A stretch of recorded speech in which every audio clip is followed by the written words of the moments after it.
La vallée du Mzab contient 5 petites cités millénaires. Dans l'ordre chronologique de leur création, nous avons Elateuf, construite en 1011, Bounoura, construite en 1046, Gardaya, construite en 1053, Médika, construite en 1124, et Benizgen, dans sa forme actuelle, construite en 1347. L'ensemble des 5 cités est appelé la Pentapole du Mzab, et Gardaya, qui est la plus grande de ces cités, en est, en quelque sorte, la capitale.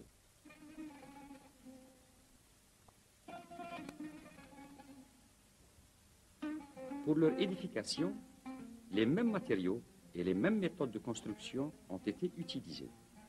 Les mêmes objectifs, aussi, ont été assignés aux cités, ce qui leur confère similitude et ressemblance et nous autorise à parler d'un modèle de cité au Mzab ou encore de la cité du Mzab.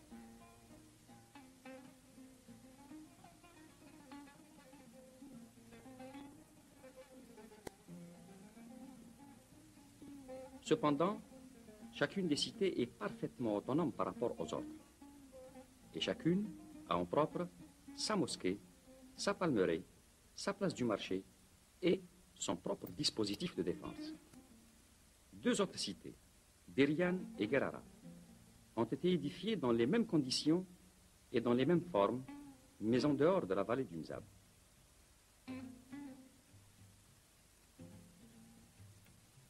La région du Mzab se positionne aux portes du Sahara algérien. Elle est située à 600 km au sud d'Alger, la capitale, et à 1350 km au nord de Tamanrasset.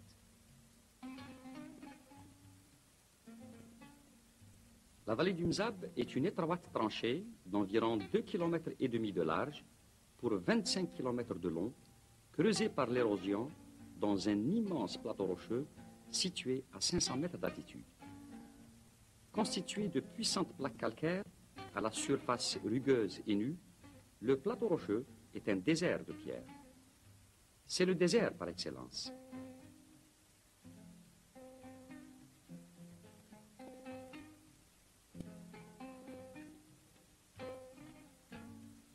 Rien n'y pousse. En des endroits, il avance vers la vallée comme dans une tentative de la combler ou de l'étrangler. Le dénuement et l'hostilité de ce plateau rocheux ont tenu le Mzab à l'écart de tout pays habité. Les plus proches établissements humains, les plus anciens, sont la ville de Lagouat, à 200 km au nord, et la ville de Ouargla, à 200 km au sud.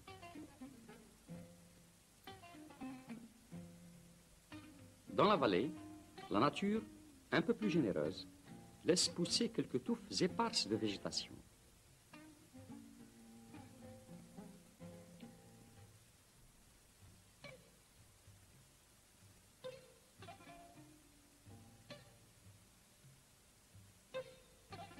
Le sol est pauvre de constitution et caillouteux.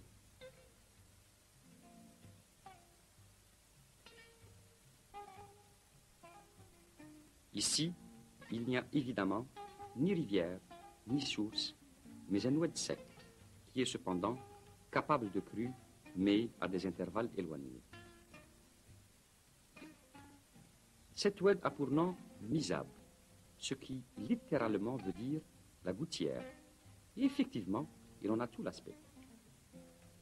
C'est lui qui aurait donné son nom à la région et aussi leur nom aux habitants, appelés les Benimzab, ou les enfants du Mzab, bien qu'il existe d'autres versions sur l'origine de l'appellation.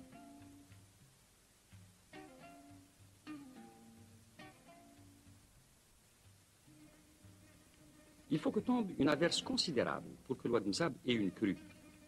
Or, on ne dénombre pas plus de 2 ou 3 averses lors des années dites pluvieuses.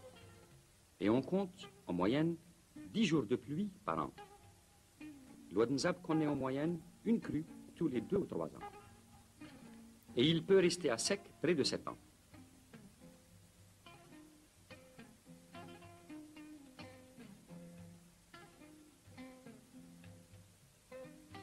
Le climat en vigueur dans le Mzab est de type saharien. L'été y est chaud et sec, avec une température qui peut atteindre 47 degrés à Londres. L'hiver est sec et tempéré, avec une température de 10 à 15 degrés le jour, mais qui peut descendre jusqu'à 0 degré la nuit.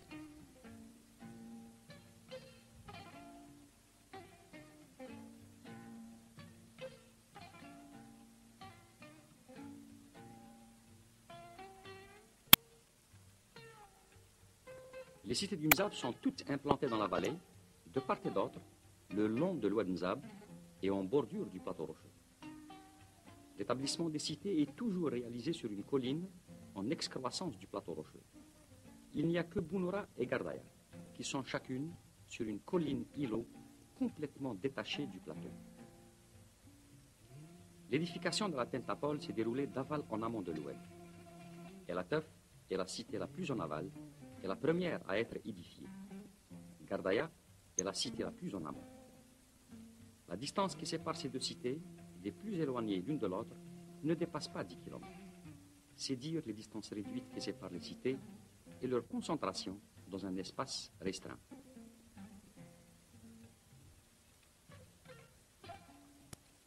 Le site d'implantation est toujours choisi en fonction de ses capacités à assurer la sécurité des habitants d'une part et à leur permettre une activité agricole pour leur subsistance d'autre part. Partant de cette conception, la cité est installée sur une colline, tandis que la vallée, sablonneuse, spacieuse et où les puits sont plus faciles à forer, est le domaine de l'activité agricole. Par cette affectation de l'espace, on sauvegarde l'homme des risques militaires en lui octroyant, pour y vivre et procréer, l'endroit le plus facile à défendre et le plus difficile à investir pour l'assaillant. Ce qui n'est pas le cas de la vallée. En même temps que la cité et ses habitants sont mis à l'abri des risques d'inondation dus aux crues parfois violentes et inattendues de l'Oued, dont le lit est au sein de la vallée.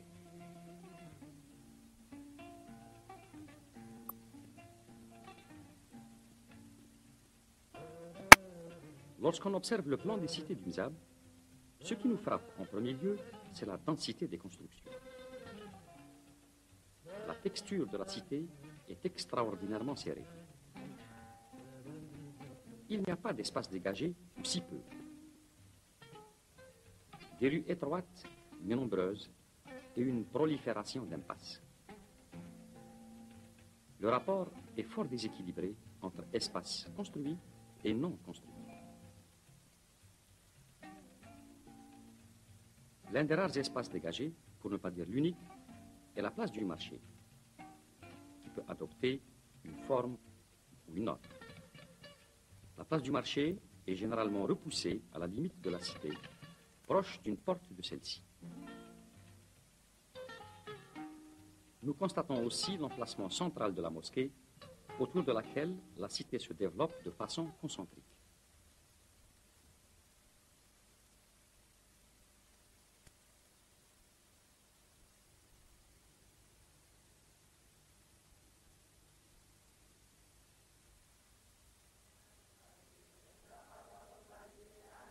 La mosquée est la première bâtisse à être construite. L'endroit le plus élevé de la colline lui est destiné. C'est l'édification de la mosquée qui lance le processus de construction de la cité.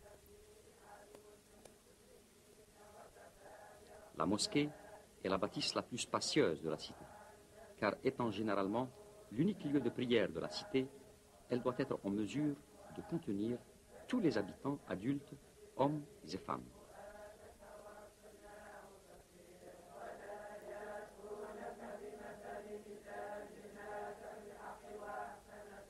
La mosquée renferme aussi annexes et dépendances, comme elle abritait l'unique école publique de la cité.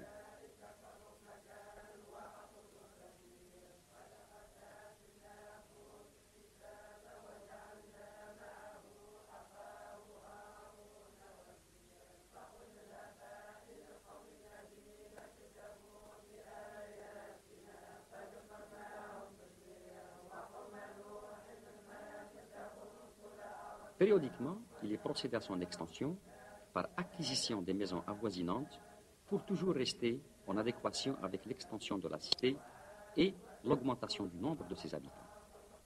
D'autres lieux de prière existent, mais se trouvent à l'extérieur de l'enceinte de la cité, comme nous le verrons par la suite. Cependant, le privilège du minaret était l'apanage de la seule mosquée de la cité.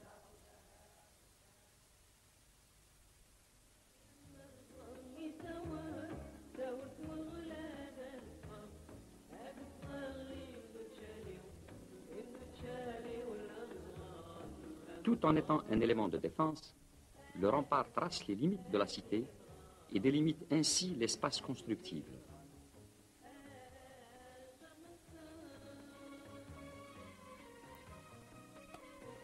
Même quand il s'agit d'extension de la cité, on délimite d'abord l'espace à construire par l'édification de remparts. Les remparts ceinturent la cité entièrement et sont percés de meurtrières.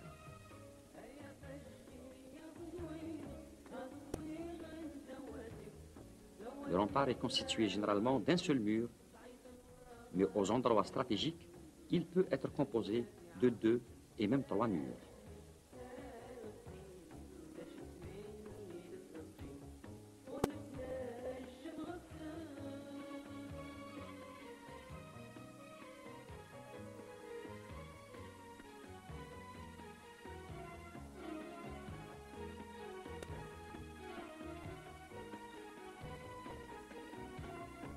Des maisons remparts par endroits se substituent aux remparts et leur mur de façade est alors percé, comme le rempart, de lucarnes et de meurtrières. Des tours d'aspect carré, à intervalles, entrecoupent les remparts. Elles sont plus ou moins grandes, selon l'importance stratégique de leur lieu d'implantation, et elles peuvent compter plusieurs niveaux. Les remparts s'ouvrent par des portes qui sont plus ou moins grandes, selon qu'elles soient portes principales menant à la place du marché ou portes secondaires et empruntées dans ce cas-là par les seuls habitants de la cité pour leurs allées et venues entre la cité d'une part et la palmeraie et les cimetières d'autre part.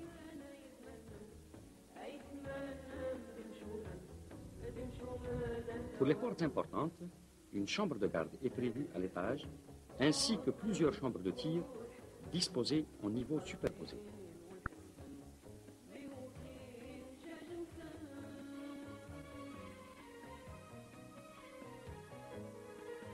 Les portes sont massives, à 2 battants. Elles sont charpentées en troncs de palmier. Le nombre de portes que compte une cité est fonction de l'importance de la cité.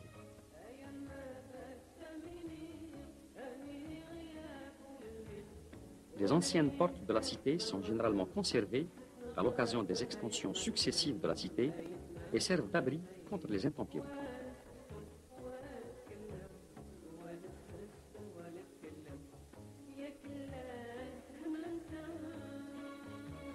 À part ce dispositif de défense qui ceinture la cité, il n'existe pas d'autres fortifications à l'intérieur de celle-ci.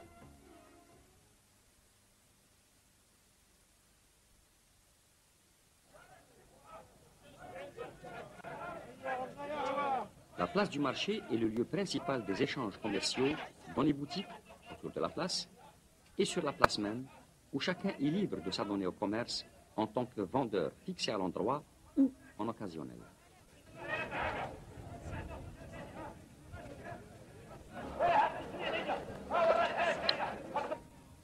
Dans les limites du licite, tout s'achète et tout se vend sur la marché. Et tout se vend sur la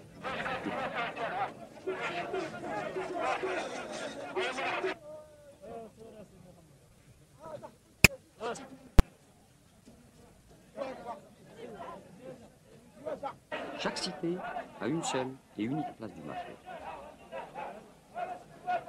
En dehors de cet espace et des rues environnantes, on ne trouve qu'un nombre restreint de commerces, dispersés dans les quartiers et destinés au seul usage des habitants.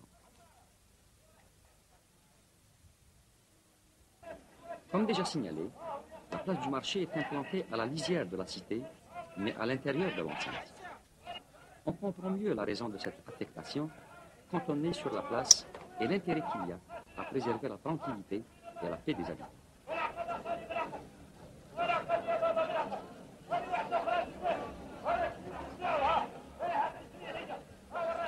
Par ailleurs, la place du marché étant le lieu où commerçaient les habitants de la cité entre eux et avec les étrangers à celle-ci, c'était le seul lieu d'ouverture massive de la cité sur l'extérieur. Et cette situation n'était pas sans comporter des risques militaires majeurs. La position décentrée de la place permet justement de prévenir ces risques ou de leur faire face avantageusement, le cas échéant. Dans un cadre préventif, il suffirait de fermer la porte de la cité qui mène à la place du marché pour qu'aucun étranger ne puisse y pénétrer. Et au cas où le conflit a lieu dans la place même, il est aisé de maîtriser la situation en isolant la place du reste de la cité. Généralement, les places du marché sont entourées de galeries en arcade pour protéger les usagers et les boutiques des aléas de la nature.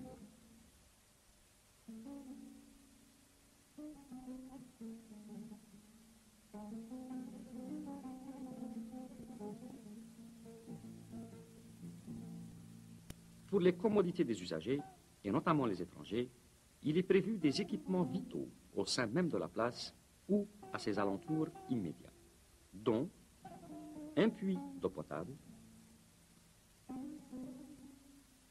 une aire de prière, une maison d'hôtes et un caravansérail. La place du marché joue également un rôle social éminent. En effet, c'est en son sein qu'a lieu l'échange social et la communication tout azimut, aussi bien entre les habitants de la cité qu'entre ceux-là et les autres usagers de la place, venus souvent de très loin. Lieu de rencontre impromptu, lieu où on se fixe rendez-vous, lieu de convivialité.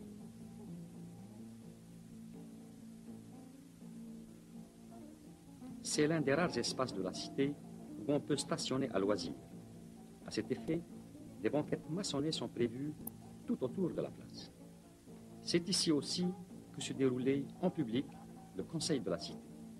Ces pierres servaient de siège à ses membres. C'est également sur la place que sont fêtés des événements exceptionnels. Ici, on fête l'indépendance du pays le 5 juillet 1962.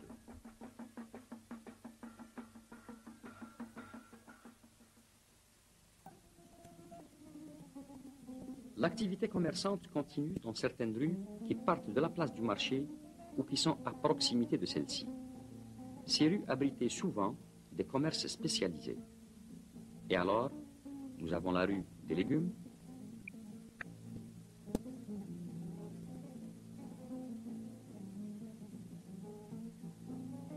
la rue des bouchers, la rue des tailleurs ou la rue des tanneurs. On pouvait aussi stationner à volonté dans ces rues, et pour cela, des banquettes maçonnées sont prévues.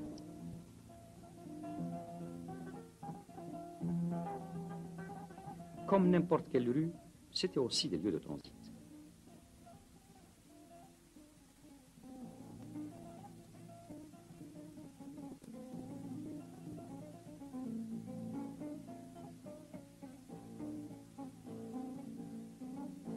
En dehors de ces rues commerçantes qui sont larges, les rues dans les cités du Mzab sont étroites en règle générale. Les plus larges d'entre elles devaient permettre le croisement de deux montures chargées, pas plus. Cette exiguïté a aussi pour avantage de toujours laisser une partie de la rue dans l'ombre, tandis que l'autre est au soleil.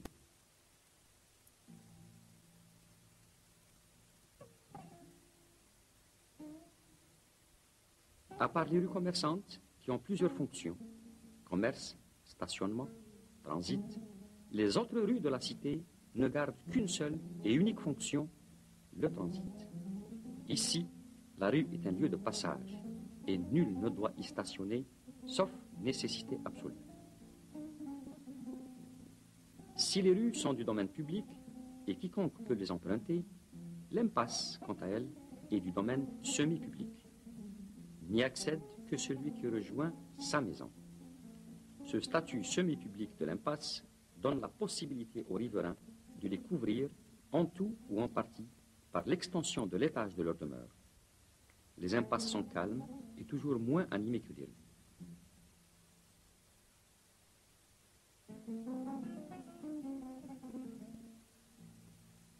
Les rues sont aussi conçues et équipées pour offrir certaines commodités à l'usager.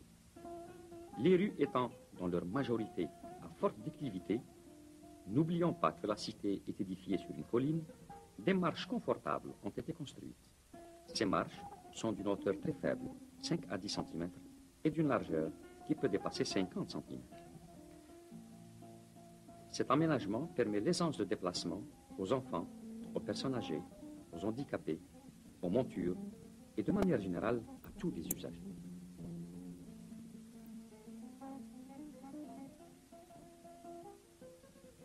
On trouve aussi, ça et là, des passages couverts très utiles pour se mettre à l'abri des intempéries.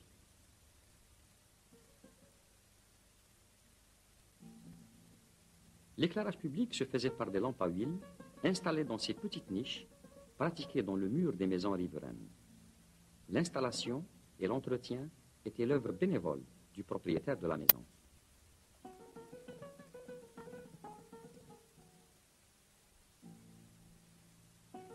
Des puits d'eau potable, ô combien utiles sous le climat saharien, équipés de poulets en bois, étaient mis gracieusement à la disposition des usagers de la rue et des habitants.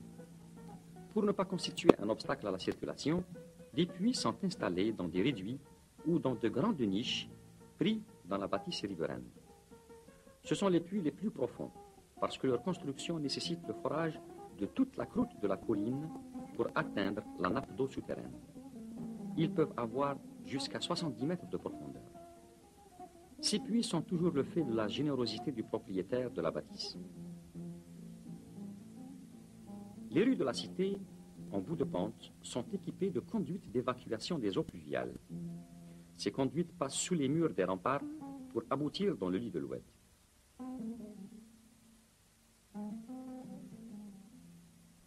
Il faut dire aussi que la conception des rues, ainsi que leur tracé complexe, participent de la défense de la cité, indirectement certes, mais efficacement. Dans le cadre de la dissuasion et de la prévention d'actions hostiles d'ennemis extérieurs, il s'agissait de rendre les lieux difficiles à mémoriser par la ressemblance et l'enchevêtrement des rues, par leurs perspectives fermées et aussi par le nombre impressionnant de fausses impasses. Une fausse impasse est une rue qui débouche sur une autre, mais qui, à distance, a tout l'aspect fermé d'une impasse.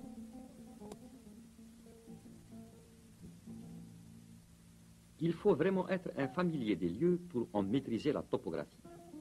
Mais si, malgré tout, des assaillants extérieurs tentent d'investir la cité, l'étroitesse des rues les empêcherait de déployer un large front et la couverture basse de beaucoup de rues les obligerait à mettre pied à terre s'ils sont montés, ce qui en soi augmente leur vulnérabilité.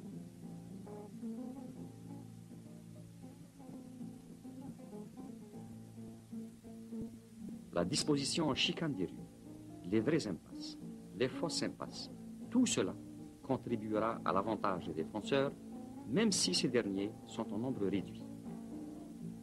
À l'évidence, les cités du Mzab étaient imprenables, jusqu'à l'arrivée des troupes françaises en 1882, et qui étaient dotées d'artillerie.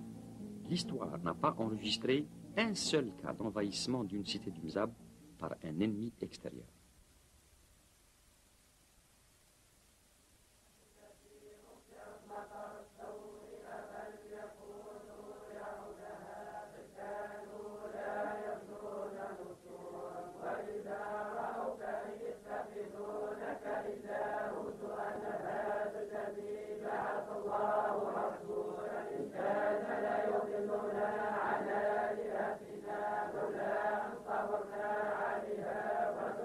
Les cimetières ont leur place derrière les murs de rempart, en dehors de la cité, mais à proximité immédiate de celle-ci.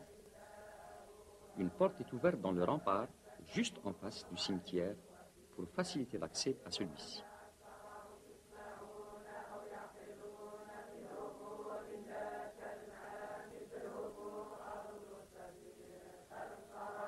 Pour mettre les cimetières à l'abri des inondations, Ils sont implantés soit sur une surélévation rocheuse d'accès facile, soit à son pied si elle est difficilement accessible.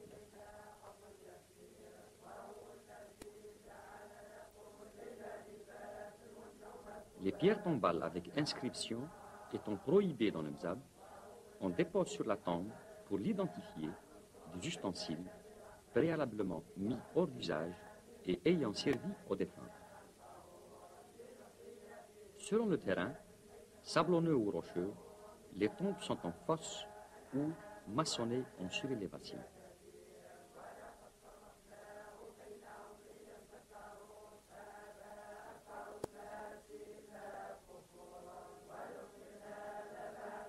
Au mzab, les tombes sont inviolables et renferment les ossements à l'éternité, ce qui induit une gestion parcimonieuse de l'espace cimetière. Aucun espace ne sépare les tombes. Elles sont mitoyennes les unes des autres. Les allées de circulation ont une largeur juste ce qu'il faut pour le passage d'un individu. Ces allées délimitent des blocs-tombes. Les familiers en visite s'arrêtent aux allées qui bordent les blocs-tombes et reconnaissent leurs tombes aux ustensiles qui y sont déposés.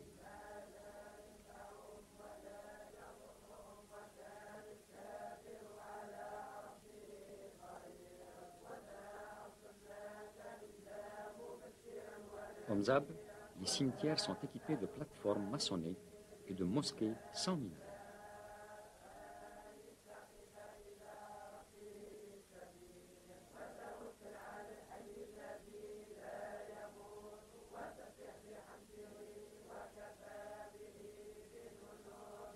Ces deux équipements sont implantés en général sur des portions de terrain rocheux et en retrait pour ne pas gêner l'extension des tombes et leur concéder les terrains plus faciles à creuser.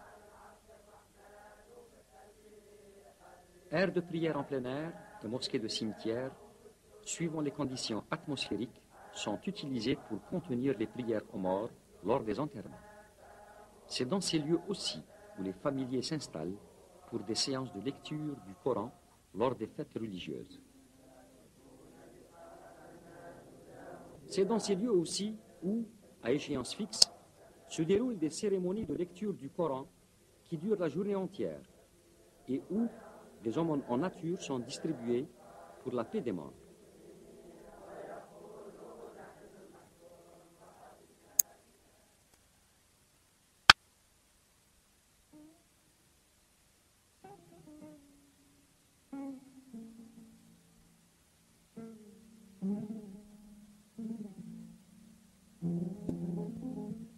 Au vu des conditions climatiques en vigueur en Mzab, l'agriculture était centrée sur le palmier dattier.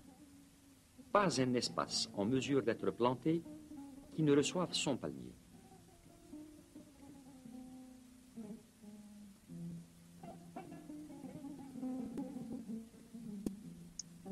Une forêt de plus de 200 000 palmiers a été créée ex nihilo.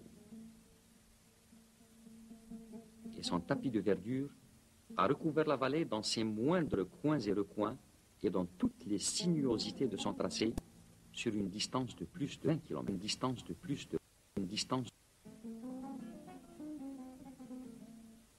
Dans la vallée du Mzab, l'eau provient d'une nappe souterraine de niveau inégal. Pour extraire cette eau, il a fallu creuser des puits d'une profondeur de 30, 40, 50 mètres et plus. La profondeur considérable de la nappe a éliminé tous les autres systèmes de puisage connus traditionnellement au bénéfice du système à délou ou système à outre.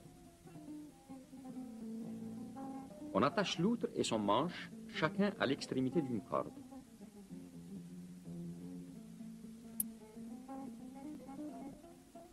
Ensuite, on fait passer chacune des deux cordes sur une poulie.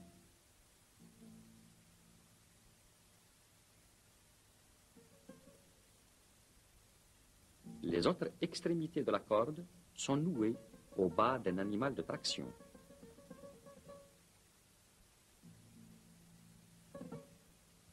Un chemin de halage en pente douce est tracé devant le puits et l'animal, en l'empruntant, actionne le système de puisage. À l'aller, il remonte l'outre pleine. Au retour, l'outre descend pour se remplir dans le puits. Quand on sait qu'une outre ne contient pas plus de 40 à 50 litres d'eau, on s'imagine le nombre d'allers et retours nécessaires sur le chemin de halage pour arroser un jardin en plein Sahara.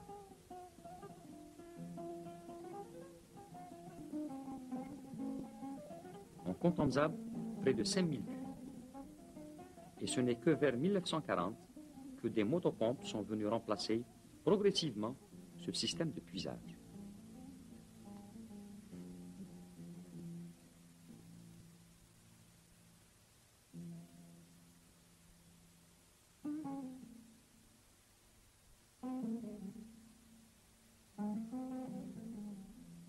Comme nous l'avons déjà signalé, l'Oued Mzab a une crue en moyenne tous les 2 ou 3 ans.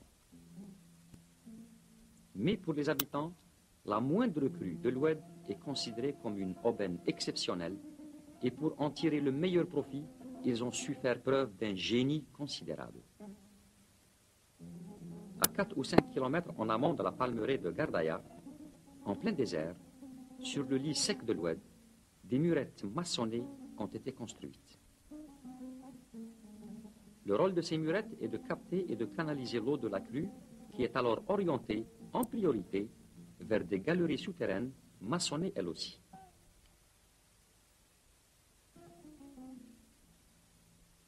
Chacune des galeries mène l'eau de crue vers un quartier de la palmeraie, en sorte que tous les quartiers de la palmeraie soient également desservis. Ce passage de la crue par des galeries permet aussi d'en contrôler le débit par la possibilité que l'on a d'obturer les galeries à l'aide de pierres plates. Par ces ouvertures, l'eau débouche dans la palmeraie et emprunte des canaux de distribution qui ne sont autres que les rues de la palmeraie.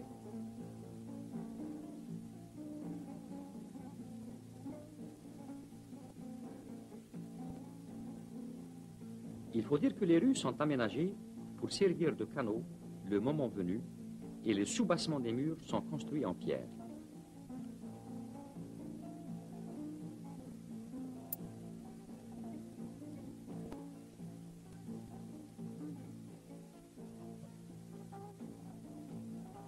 Des petits endiguements barrent les rues pour permettre à l'eau de pénétrer dans les jardins par ces ouvertures percées au bas des murs. Chaque jardin a sa prise d'eau sur la rue canal et l'écart de l'ouverture est aménagé en fonction de la surface du jardin. Ainsi, l'eau est répartie avec la plus grande équité.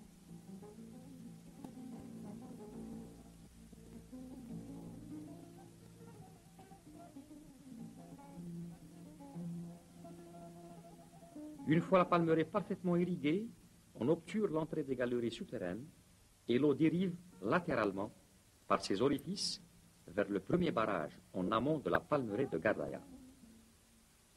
Le bassin de ce barrage prend alors l'aspect d'un lac.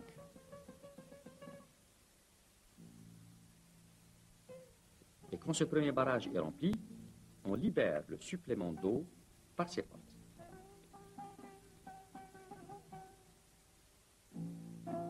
Le flot ira alors rejoindre son lit naturel. Mais ce n'est pas pour autant que les flots vont couler paisiblement. 2 à 3 kilomètres en aval, une digue barre le lit de l'Oued.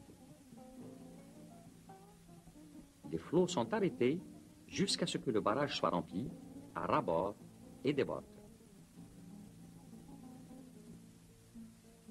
Quelques kilomètres plus loin, les flots rencontrent un autre barrage et ne se libèrent que par débordement frontal. Et ainsi de suite, jusqu'à la dernière palmeraie de la Teuf, la cité la plus en aval de l'Oued Mzab, comme nous l'avons déjà signalé. Là, un dernier barrage. Au-delà, l'eau ira se perdre et s'évaporer dans le désert.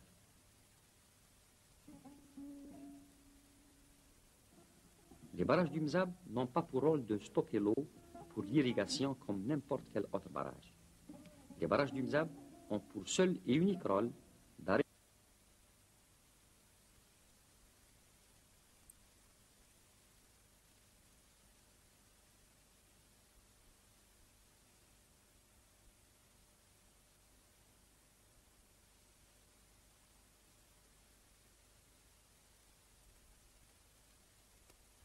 En premier lieu, les palmiers dattiers nécessitent beaucoup plus de soins et d'entretien dès la fin de l'hiver. Et puis, la température ambiante, qui peut culminer jusqu'à 47 degrés à l'ombre, provoque l'évaporation des eaux d'irrigation, ce qui impose la multiplication des tours d'irrigation sous peine de perte rapide des récoltes. En été, il faut donc une présence de tous les instants dans la palmeraie et le renforcement de la main-d'œuvre. C'est ce qui a amené les habitants à construire des maisons dans la palmeraie et à y immigrer en famille durant toute la saison des chaleurs qui dure 6 mois, délaissant ainsi la cité pour la période. On a besoin de tous les bras et aucun n'est de trop.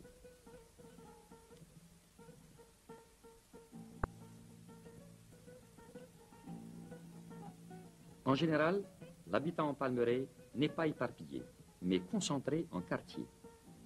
Les rues y sont aussi étroites que celles de la cité. La particularité des maisons de palmeraie, c'est qu'elles intègrent les palmiers dans leur construction. Ceci pour continuer à bénéficier de leur récolte, en même temps que leur ombre protège les maisons des lourds rayons de soleil de l'été.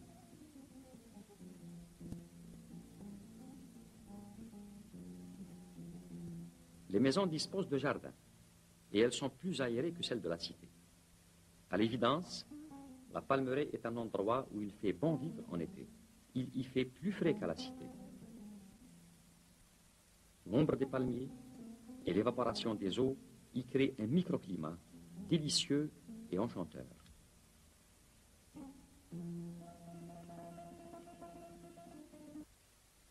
Des aires de prière sont prévues dans la palmeraie pour pallier à l'éloignement de la mosquée de la cité à laquelle on ne peut plus se rendre régulièrement en été.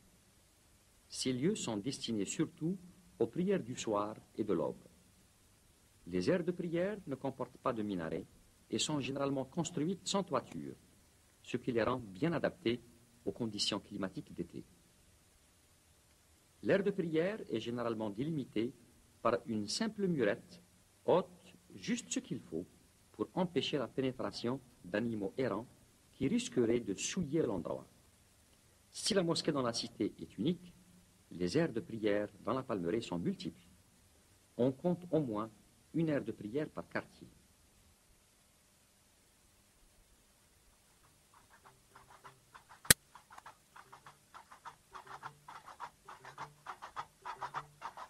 En été, malgré la fixation de la majorité de la population à la palmeraie, il y a quand même de fréquents déplacements entre la cité et la palmeraie. Ceci pour différentes raisons, dont, pour les femmes, rendre visite aux familiers restés dans la cité, inspecter sa maison de la cité restée fermée, et entre autres, se rendre au marché pour les hommes. Par ailleurs, la distance qui sépare la cité de la palmeraie se situant entre 2 et 7 km et le trajet s'effectuant à dos de monture pour certains et à pied pour le grand nombre, y compris pour les femmes et les enfants, on peut aisément imaginer les peines et les désagréments que de tels déplacements occasionnent en pleine canicule.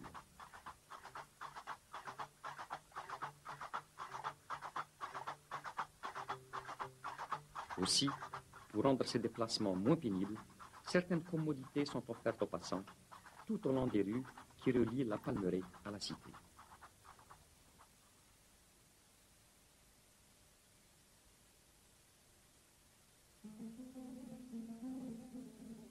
Ainsi, il est prévu des abreuvoirs publics pour désaltérer les montures.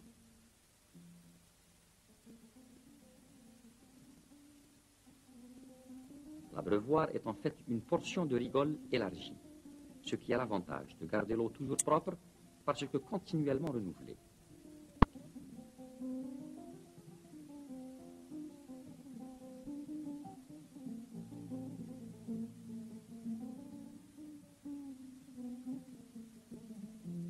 Il est mis aussi à la disposition des passants de l'eau potable dans des petits bassins couverts ou dans des jarres encastrées dans le mur des propriétés riveraines et ne gênant donc pas le passage.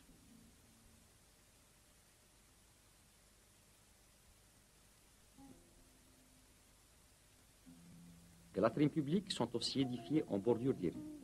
Ces cabinets d'aisance sont généralement pris dans une bâtisse, comme ils peuvent être isolés mais dans tous les cas, ils ne doivent empiéter sur la rue et constituer un obstacle. Toutes ces commodités offertes aux passants sont des dons de particuliers, des œuvres de bienfaisance. Par ailleurs, dans les palmeraies, des petites aires de battage sont prévues. Elles sont implantées au pied des collines qui bordent la palmeraie. Les aires de battage sont maçonnées. Elles sont construites en estrade pour obtenir une surface plane, propice au battage des grains et à la manœuvre des bêtes.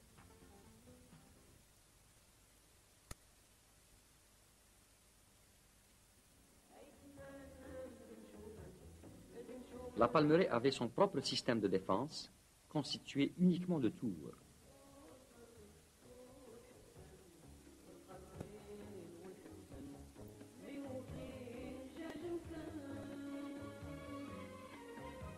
Certaines tours, isolées, sont construites sur des hauteurs. Elles constituent en fait l'épine dorsale de la défense de la palmeraie.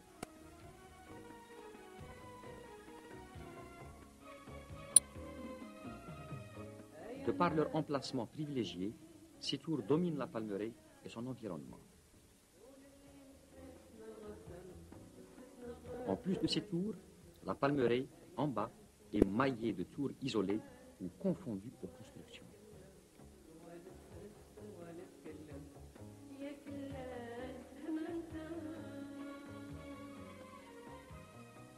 L'efficacité de ce dispositif est accrue par le contact visuel que les tours de palmeraie gardent entre elles, d'une part, et entre elles et les tours de la cité, d'autre part.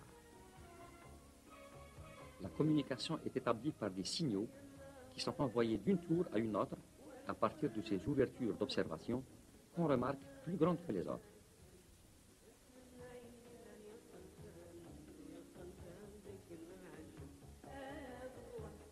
Une tour est constituée de 3 à 4 niveaux plus terrasses, ce qui lui confère une hauteur appréciable et un aspect impressionnant.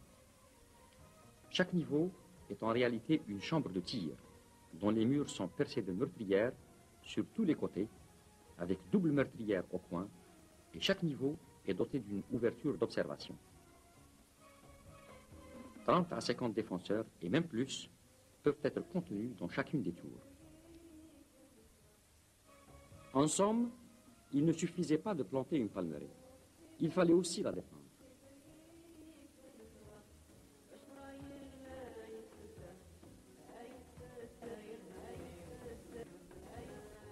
Oui, il fallait défendre, et du mieux qu'on pouvait, les fruits conquis sur la stérilité.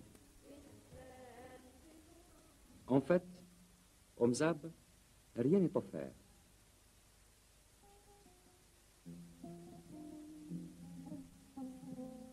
Tout est conquête. Conquête, non pas sur autrui, mais sur soi d'abord, et ensuite sur une nature hostile.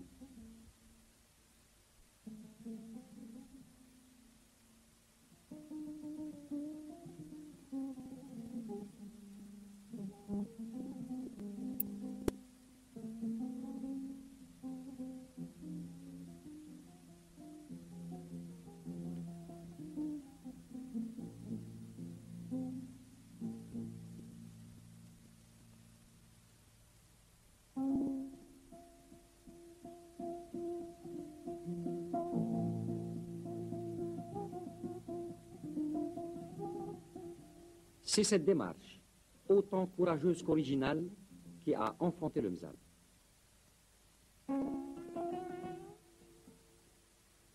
C'était une question de